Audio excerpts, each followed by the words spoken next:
بان الفراق وحان توديع الأحباب، والدمعة اللي بين الأهداب حارت،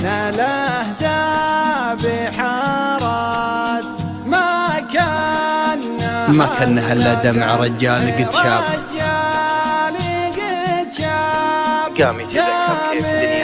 قام يتذكر كيف دنياه صارت،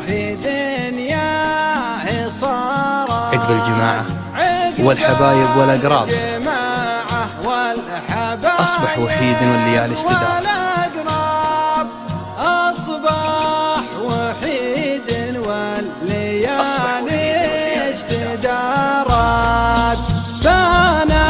الفراق وحان توديع الأحباب، والدمعة اللي بين الأهداب حارت، ما كانها إلا دمع رجال قد شاب، دام يتذكر كيف دنياه صارت، عقب الجماعة والحبايب والأقراب أصبح وحيد والليالي